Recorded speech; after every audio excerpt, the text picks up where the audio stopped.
Bienvenidos nuevamente, continuamos con la clase de oxigenación circulatoria.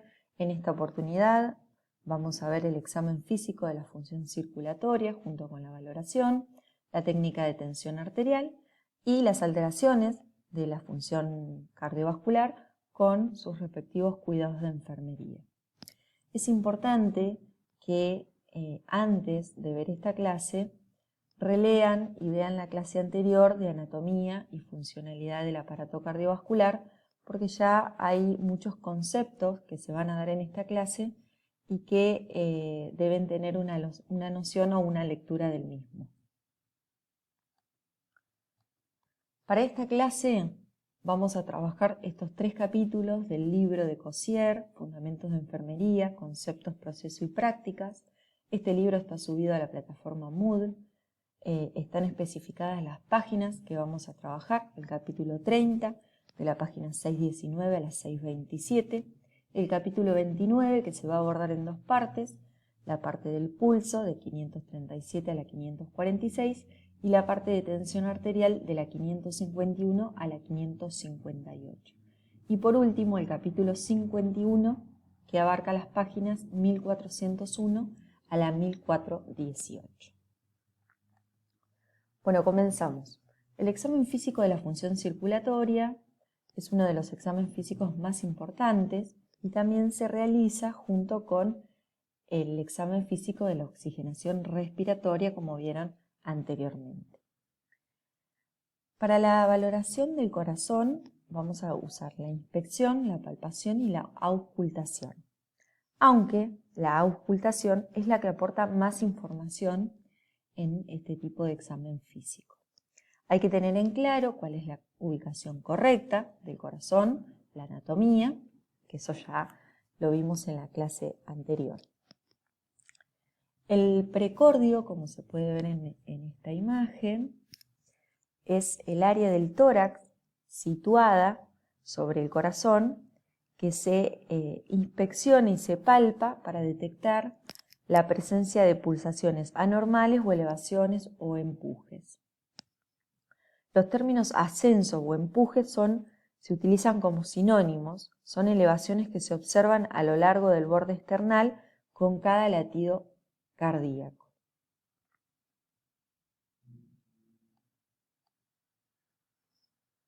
Dijimos que los ruidos cardíacos podían auscultarse. Recuerdan que vimos que los 2 ruidos cardíacos se llaman R1 o S1 o R2 o S2, o también en la bibliografía se los puede nombrar o mencionar como tonos.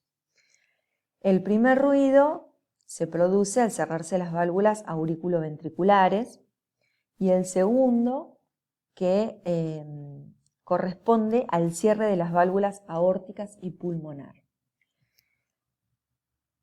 Los 2 tonos cardíacos se oyen en cualquier lugar del foco precordial, aunque la audición es mejor sobre estos focos. En esta imagen podemos ver estos distintos focos, foco aórtico, pulmonar, tricúspide o apical. Cada área de estos focos pertenece o corresponde al cierre de alguna de sus válvulas. En el foco aórtico es el cierre de la válvula aórtica del ventrículo izquierdo. En el foco pulmonar es el cierre de la válvula pulmonar, punto que sale del ventrículo derecho. El foco tricúspide, que está situado entre la aurícula y el ventrículo derecho. Y el foco apical, que corresponde al cierre de la válvula mitral entre la aurícula y el ventrículo izquierdo. Recordamos que sístole es el periodo en el que se contraen los ventrículos, comienza con el ruido 1 o S1 y finaliza en S2, y la diástole es el periodo donde se relajan los ventrículos y comienza el latido número 2 y finaliza en S1. Se pueden escuchar los ruidos adicionales de S3 y S4 durante la sístole, pero los más claros de escuchar son estos 2. En esta filmina se pueden describir los ruidos cardíacos normales, que corresponden, bueno, como les dije, S1, R1 o T1, que es más mate, grave, es mucho más largo que S2 y suena como ese loop que les mencionaba en la clase anterior. En el ruido 2 es mucho más agudo y suena como do. En cada uno de los focos se describe cómo se escucha, ¿sí? Estos latidos o ruidos cardíacos normales.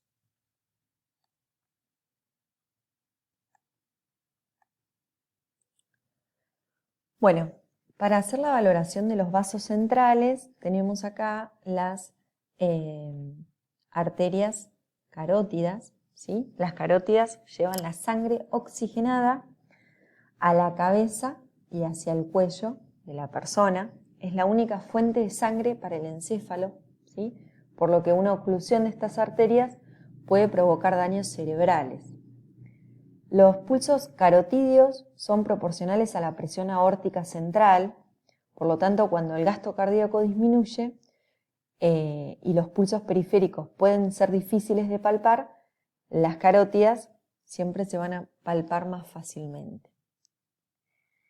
La carótida, para hacer la valoración de la carótida se pide que el paciente gire la cabeza ligeramente hacia el lado que se está explorando, lo que facilita el acceso a la carótida. Y es importante tener en cuenta que no se hacen la palpación en simultáneo, sino que primero se palpa una y después la otra. ¿Por qué? Porque de esta manera se garantiza que el flujo sanguíneo llegue adecuadamente al encéfalo, ¿sí? Digamos, si uno hace la palpación y una obliteración en el sentido de que cuando uno palpa, presiona, si uno hace una demasiada presión y lo hace en simultáneo, el flujo sanguíneo que debe llegar al cerebro puede estar alterado. Por eso siempre la recomendación es que en la valoración de las carótidas no se hacen en simultáneo. En las carótidas también se puede ocultar para detectar soplos. ¿Qué son los soplos? Son un sonido soplante o silbante que se debe a una turbulencia de sangre producido por el estrechamiento de una luz arterial. Si se oye un ruido, se palpa la carótida para detectar un posible frémito. El frémito generalmente está acompañado al soplo y es una sensación de vibración similar a la producida por el ronroneo de un gato o por el agua corriendo a través de una manguera. También indica un flujo turbulento debido a una obstrucción arterial. Estos son conceptos que por ahí, a la ocultación, son difíciles en un inicio reconocer, pero con el tiempo se hacen más fáciles a la hora de hacer la ocultación. Bueno, continuando con las venas yugulares, al revés de las carótidas, drenan la sangre de la cabeza y del cuello y la llevan directamente a la vena cava superior y al lado derecho del corazón. Generalmente, si se inspeccionan es para detectar pulsaciones o distensión, que son signos de insuficiencia cardíaca derecha, ¿sí? Como pueden ver en esta imagen, que presenta distensión yugular.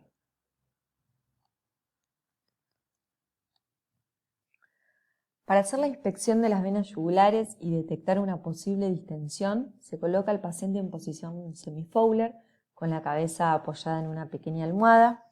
Se localiza el punto más alto visible de la distensión yugular interna, que es mucho más fiable que la yugular externa.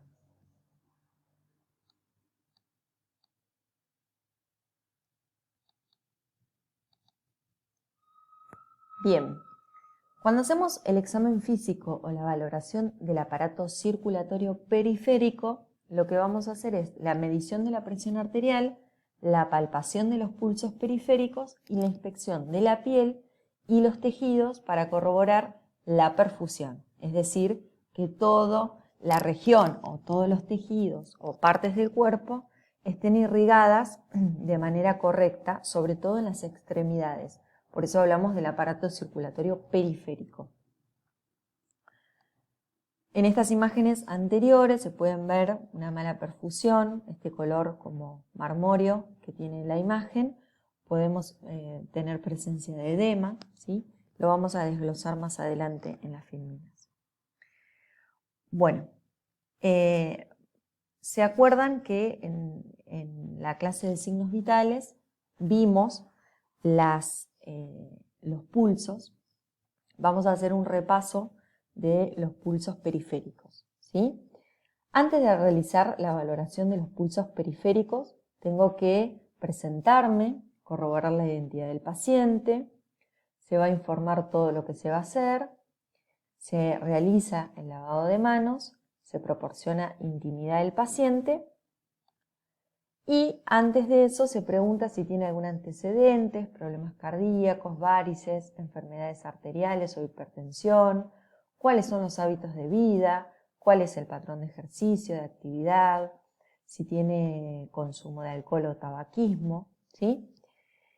Y cuando hacemos la palpación de los pulsos periféricos, siempre lo hacemos a ambos lados, de forma individual y simultánea, para determinar la simetría del volumen del pulso, ¿sí? Porque de esa manera nos vamos a dar cuenta si, por ejemplo, el pulso popliteo en el derecho está obliterado y en el izquierdo se palpa perfectamente, ¿sí? Recuerden que el único pulso que no se hace en simultáneo es el carotídeo. Bueno, vamos a repasar los pulsos periféricos. Recuerden que teníamos el temporal, que es donde la arteria temporal pasa sobre el hueso temporal de la cabeza. Este punto se encuentra por encima, superior y lateral, separado de la línea media al ojo. El pulso carotídeo se encuentra en la zona lateral del cuello, donde la arteria carotídea discurre entre la tráquea y el músculo esternocleidomastoideo. Con respecto al pulso braquial o humeral, se encuentra en la cara interna del músculo bíceps, en el brazo o en la situación medial en el espacio antecubital. El pulso radial se localiza en el punto en que la arteria radial corre a lo largo del radio en el lado del pulgar de la parte interna de la muñeca. El pulso femoral se localiza donde la arteria femoral pasa a lo largo del ligamento inguinal. El pulso popliteo se encuentra en el punto en que la arteria poplitea pasa por detrás de la rodilla. El tibial posterior se encuentra sobre la superficie medial del tobillo, donde la arteria tibial posterior pasa por detrás del maleolo medial. Y el pedio, donde la arteria pedial dorsal pasa sobre los huesos del pie en una línea imaginaria trazada desde la mitad del tobillo hasta el espacio entre el primer y segundo dedo del pie. Recuerden que se encuentra subido en la clase de signos vitales el video de cómo es la medición del pulso y de los demás signos vitales. Yo acá no hice los pasos detallados, ¿sí? Como el registro, el lavado de manos antes, cómo puede ser el registro y demás. Se les va a subir igual la lista de cotejo para tomar el pulso y la tensión arterial.